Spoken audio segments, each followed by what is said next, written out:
তো এই কোশ্চেনটাতে বলা আছে যে এফএক্সকে এক্স মাইনাসে ইন্টু এক্স মাইনাস বি দ্বারা ভাগ করলে ভাগশেষ কত হবে। তো এখানে যে যারা ভুল করি আমরা সেটা হচ্ছে আমরা যে ফর্মুলাটা জানি সেটা হচ্ছে ভাজ্য সমান ভাজক গুণ ভাগফল যোগ ভাগশেষ।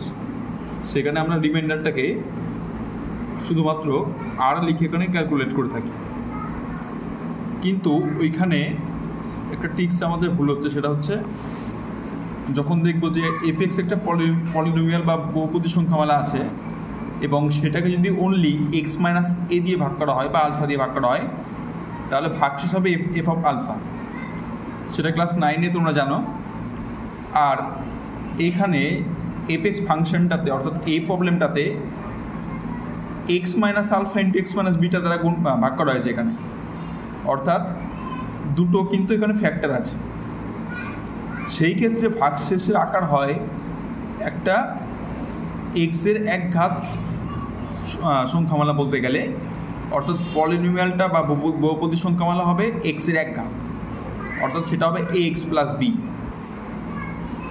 তাহলে এই দুটো কিন্তু এখানে ইম্পর্টেন্ট বা মনে রাখতে হবে। এখানে একটা হচ্ছে রিমাইন্ডার থিওরামের জন্য যখন কোনো একটা পলিনোমিয়াল বা বহুপদী সংখ্যামালাকে শুধুমাত্র এক্স মাইনাস আলফা দ্বারা বা যাই থাকুক না কেন এখানে ভাগ করা হবে তখন এফ অফ আলফা ভাগশেষ, আর যখন দুটোর প্রোডাক্ট আকারে ভাগ হবে তখন ভাগশেষ বা রিমাইন্ডার হবে এ এক্স প্লাস বি আকারে।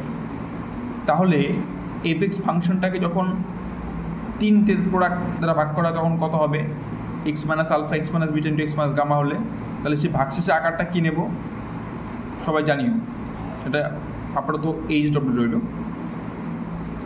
তাহলে অঙ্কটা চলে আসি। তাহলে আমরা এফএক্স ফাংশনটাকে নিলাম ভাজ্য সমান ভাজক গুণ ভাজক এটা গুণ ভাগফল প্লাস ভাগশেষ, এটা নিলাম। কী জন্য নিলাম আশা করি ক্লিয়ার এবার। যেখানে এ বিটা হচ্ছে কনস্ট্যান্ট আর কিউটা হচ্ছে কোসেন্ট। এবার যে এক্সপ্রেশনটা আছে এখানে 1 নাম্বার, সেখানে আমরা এক্স ইকুয়াল টু এ বসালাম। কেন? এটা একটা অভেদ আছে, আইডেন্টিটি। তাহলে এখানে এক্স ইকুয়াল টু এ বসিয়ে আমরা কী দেখলাম, F of A equals to Q A, এটা 0 হয়ে গেল, A minus A into something করলে টোটালটা 0 হয়ে গেল, plus A into small A plus capital B. একইভাবে 1 নাম্বার এক্সপ্রেশনটাতে আমরা এক্স ইকুয়াল টু বি বসাতেই পারি। দিস ইজ অ্যান আইডেন্টিটি বা একটা বাংলায় অভেদ। তাহলে সেখানে এফ বি পেলাম কিউ বি ইন্টু এটা আবার 0 হয়ে গেল, প্লাস পড়ে হলো এ বি প্লাস বি। এবার আমরা 2 থেকে 3 সাবস্ট্রাক্ট বা বিয়োগ করেছি, সেখানে দেখতে পাচ্ছি f a minus f b equal to a into a minus b. তো এখান থেকে তুমি এটা পেয়ে গেলে, এ আর বি এখানে আগে উল্লেখ করেছি ধ্রুবক, আর কিউটা হচ্ছে কোসেন্ট বা ভাগফল। এবার এর মানটা উল্টো আবার 3-এ বসিয়ে দিয়েছি, তাহলে বি পেয়ে গেলাম। তাহলে এই বি যদি পেয়ে যাই আমরা, তাহলে সেই যে আকারটা ধরেছিলাম রিমাইন্ডার আর মানে এক্স প্লাস বি, সেই এক্সপ্রেশনে তুমি পুট করে দাও।